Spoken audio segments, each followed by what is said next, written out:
Belt షాపులపై చర్యలు తీసుకోవాలని పొన్నాల్ గ్రామానికి చెందిన పలువురు మహిళలు ఆందోళనకు దిగారు. ఈ సందర్భంగా పలువురు మహిళలు మాట్లాడుతూ మేడ్చల్ జిల్లా శామీర్పేట మండలం పొన్నాల్ గ్రామంలో విచ్చలవిడిగా బెల్ట్ షాపులు నడుపుతున్నారని ఆందోళన వ్యక్తం చేశారు. ఈ బెల్ట్ షాపులు నడపడం వల్ల బెల్ట్ షాపుల్లో మద్యం సేవించిన వారు గ్రామంలోని రోడ్లపై మూత్రం పోసి అసభ్యంగా ప్రవర్తిస్తున్నారని తెలిపారు. అంతేకాకుండా మద్యం సేవించిన తరువాత ఖాళీ సీసాలను తమ ఇంట్లపైకి వేస్తున్నారని చెప్పారు. రాత్రిపూట మద్యం సేవించి తమ ఇంటి ముందే మద్యం బాటిళ్లు, గ్లాసులు, వాటర్ ప్యాకెట్లను పడేస్తున్నారని ఆవేదన వ్యక్తం చేశారు. బెల్ట్ షాపుల్లో మద్యం సేవించడం వల్ల ప్రజల ప్రాణాలు చెడిపోతున్నాయని, తాగుచ్చి ఇళ్లలో గొడవలకు దిగుతున్నారని, చిన్న పెద్ద అనే తేడా లేకుండా బెల్ట్ షాపుల్లో మద్యం సేవిస్తున్నారన్నారు. ప్రభుత్వ అధికారులు స్పందించి పొన్నాల్ గ్రామంలో బెల్ట్ షాపులు నడుపుతున్న వారిపై చర్యలు తీసుకుని గ్రామ ప్రజల ప్రాణాలను కాపాడాలని డిమాండ్ చేస్తున్నారు.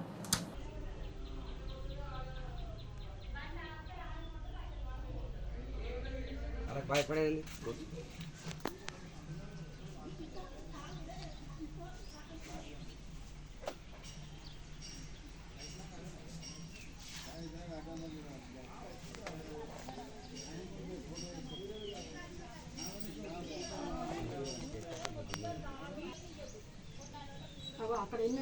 ఈ రాత్రి అంటే ఆ రాత్రి మందు దొరుకుతుంది.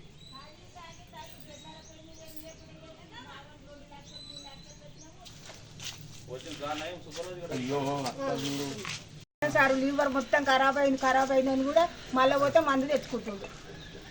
మొత్తానికి మా ఊళ్ళో మందు బంద్ చేసి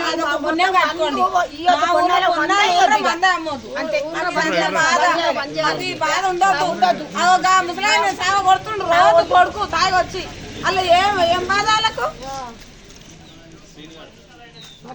బాధ అంటే బాధ ఎందుకు ఊళ్ళో అమ్మకుంటే తాగరు. వయసు కాడికి ఎవడో పోతాడు తెచ్చుకుంటారు కానీ మా ఊళ్ళో మాత్రం మందు అమ్మదు. బెల్ట్ షాపులు 11 ఉన్నాయి సార్ మా ఊర్లో. ఏడ పడతాడు ఇంకిత పోరలు తాగుతున్నారు, ఇంట్లో వస్తున్నారు, కొట్లాడుతున్నారు. తండ్రిని కొట్టుడు, తల్లిని కొట్టుడు. ఇంటి మీద ఏడ పడతాడు బజార్, మా బజార్ అంటే మొత్తం పాపం ఉంది ఇంట్లో. ఇక మొత్తం ఇంటి తోడు ఖరాబ్. సండే అయితే పోరలు కదా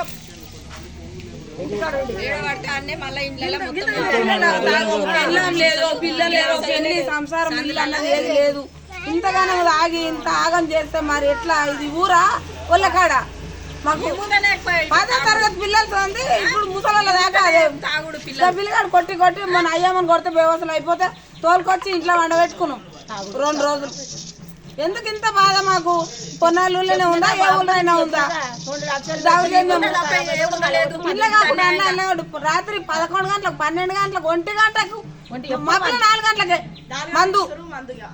ఎట్లా చేస్తే మేము ఎట్లా బతకాలి? చిన్న పిల్లలు కింద పిల్లలు పెట్టుకొని ఎట్లా ఏం బతుకుడు మాది చెప్పు. పసి పిల్లలు, ఈ పిల్లలు ఏం చేయాలి? బతికియాలి, తాగుడు పెట్టాలి. ఆలోచన చేయరు అనే వస్తాడు తాగి. ఇంత కూడా మానవ మర్యాద